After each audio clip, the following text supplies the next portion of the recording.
Si votre vie professionnelle ressemble à une suite de plafonds invisibles, d'auto-sabotage, de loyauté qui vous coûte cher et d'opportunités que vous laissez filer au dernier moment, cher ami, il y a de fortes chances que le sabotage ait commencé bien avant votre premier CV. Et oui, un parent narcissique ne se contente pas d'abîmer l'estime de soi. Non, non. Il installe un logiciel intérieur qui agit directement sur votre rapport au travail, à l'argent, votre rapport à l'autorité, à la réussite, à la visibilité. Et le plus pervers dans tout ça, c'est que tout cela fonctionne sans que vous en ayez conscience. Cher ami, un parent narcissique ne veut pas que vous deveniez libre.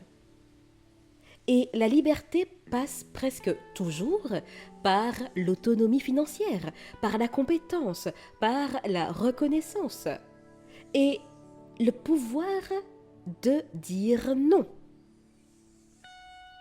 D'ailleurs, j'en parle davantage sur ma chaîne Imposez-vous. Et vous verrez normalement en dessous, là, dans la page d'accueil, vous pourrez cliquer dessus et visiter un petit peu ce qui se fait de ce côté de la barrière. Enfin, autrement dit, par une certaine stabilité, par une carrière stable ou épanouissante. Dès l'enfance, le message est subtil, mais constant. Ne me dépasse pas, ne brille pas trop, ne prends pas trop de place.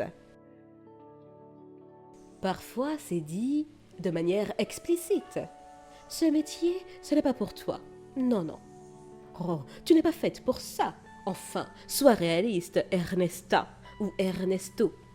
Vous voyez? Et parfois, c'est plus insidieux. Des soupirs, des silences, des moqueries, des inquiétudes excessives déguisées en protection. Oh, mais tu sais, c'est dangereux de prendre l'avion pour ce travail. Les avions se crashent. Oui, mais les voitures font des accidents aussi, hein? Vous voyez? Résultat, vous apprenez très tôt à rétrécir vos ambitions pour préserver le lien. Parce que dans une famille narcissique, l'amour est conditionnel. Et l'enfant comprend vite que réussir trop fort, trop haut, trop loin peut coûter très cher en termes d'affection. Beaucoup d'adultes issus de ces familles choisissent des carrières en dessous de leurs capacités. Ou, à l'inverse, des métiers où ils sont indispensables, mais jamais vraiment visibles. Toujours utiles, mais rarement reconnus. Autre sabotage majeur, c'est la relation à l'autorité. Un parent narcissique est une autorité arbitraire, changeante, injuste, imprévisible. Alors, votre cerveau associe inconsciemment toute figure d'autorité à un danger potentiel. Et donc, à l'âge adulte, cela va donner une peur excessive du jugement du supérieur, une difficulté à augmenter, à demander une augmentation, cette augmentation que vous méritez tant. Une incapacité à se défendre face à l'injustice, ou alors, à l'inverse, une opposition systématique à toute hiérarchie.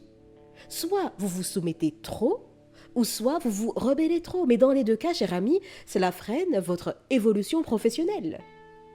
Parce que vous ne réagissez pas à votre manager.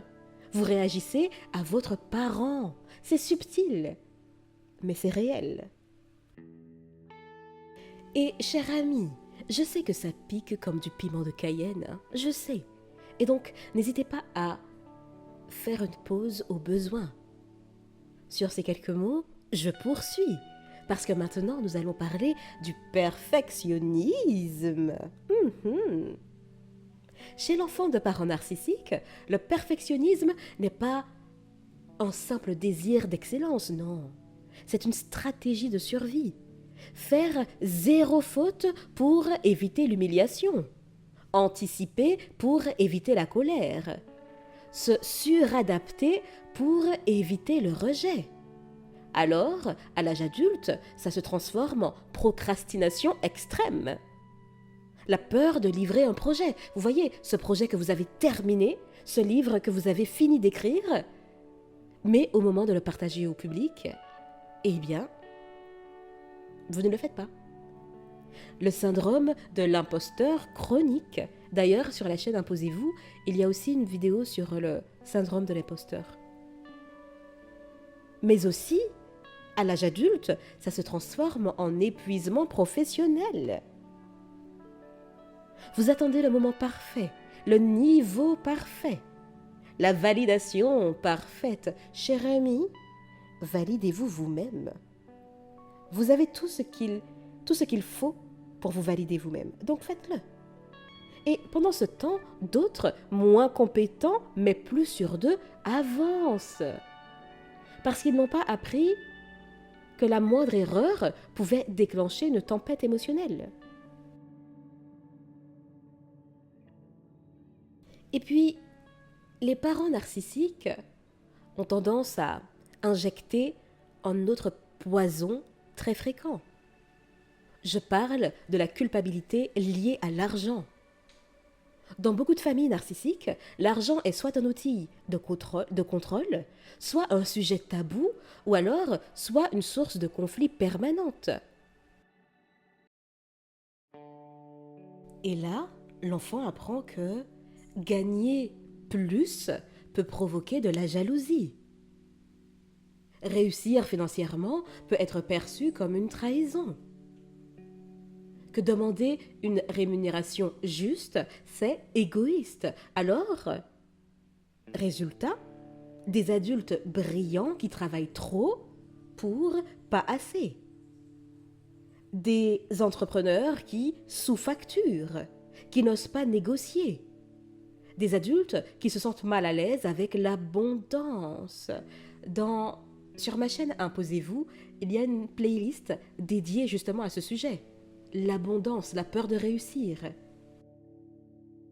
Parce qu'inconsciemment, réussir financièrement équivaut à rompre une loyauté familiale.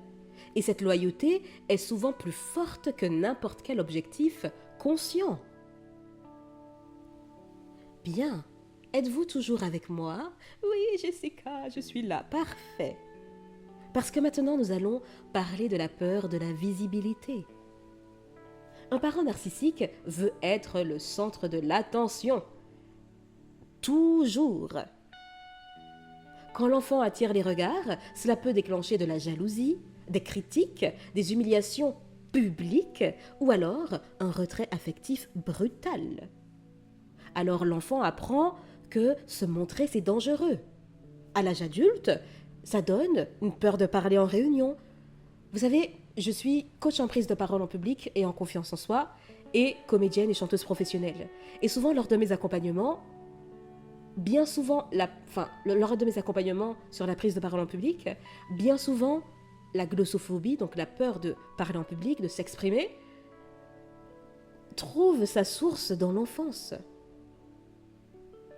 À cause d'environnements tels que ceux-ci.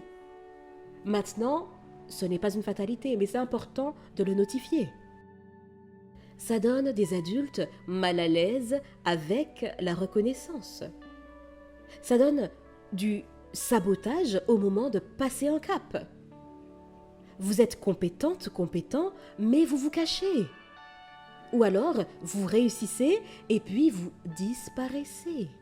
Cher ami, cette attitude vous parle? Autre mécanisme fondamental, l'hyperadaptation. L'enfant de parents narcissiques devient expert pour lire les attentes des autres. Il s'adapte, il anticipe, il s'efface. Et dans le monde du travail, ça donne des profils très appréciés au début, donc flexibles, investis, fiables, toujours disponibles, mais à long terme, ça mène souvent à de l'exploitation. de la surcharge, le burn-out. J'en parle aussi sur ma chaîne Imposez-vous. Et aussi cette forme de ressentiment silencieux, parce que vous avez appris à dire oui pour être aimé et pas pour être respecté. Et puis, il y a aussi la peur de l'indépendance. Réussir professionnellement, c'est souvent prendre des risques, changer de voie, créer, quitter ce qui ne convient plus. Mais quand, enfant, toute tentative d'autonomie a été punie, ridiculisée ou alors sabotée, le corps associe l'indépendance à un danger. Alors, vous restez. Vous restez dans des postes qui vous étouffent, dans des environnements qui vous diminuent. Pas par manque de courage, mais par conditionnement. Et puisqu'on parle de courage, je reste persuadée que vous êtes courageux, courageuse. Parce que si vous suivez cette chaîne, si vous écoutez cette vidéo encore maintenant, c'est que votre vie n'a pas été un long fleuve tranquille. Et pourtant, vous êtes là, n'est-ce pas? Bien. Et parfois, le sabotage est direct. Vous voyez, certains parents narcissiques dénigrent ouvertement votre travail. Ils vont minimiser vos réussites. C'est pas énorme hein, ce que tu fais, hein. J'aurais pu faire pareil les yeux fermés. Ils vont saboter vos projets, créer des crises au moment clé de votre carrière. Vous devez rendre ce projet, vous devez prendre l'avion pour telle conférence ou tel événement, bam! Pile avant votre départ, il y aura un événement extraordinaire, spectaculaire, que votre parent narcissique aura causé. Comme si, inconsciemment, il devait vous rappeler « tu ne m'échapperas pas ». Cher ami, vos blocages professionnels sont cohérents avec votre histoire. Ils ne sont pas des défauts, ce sont des adaptations. Mais ce qui vous a protégé enfant peut vous emprisonner adulte. La reconstruction commence quand vous cessez de vous demander « Mais qu'est-ce qui ne va pas chez moi ?» et que vous commencez à demander « À quoi cela m'a-t-il servi ?» et surtout « Est-ce encore utile aujourd'hui ?» Les réponses vous appartiennent.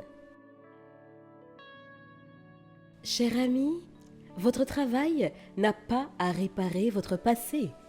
Il n'a pas à prouver votre valeur. Il peut devenir un espace d'expression, de sécurité, de croissance.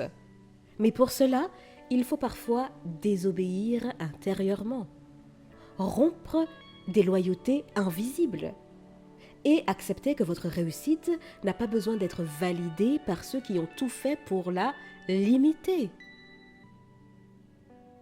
Je vous dis à bientôt et d'ici là, imposez-vous.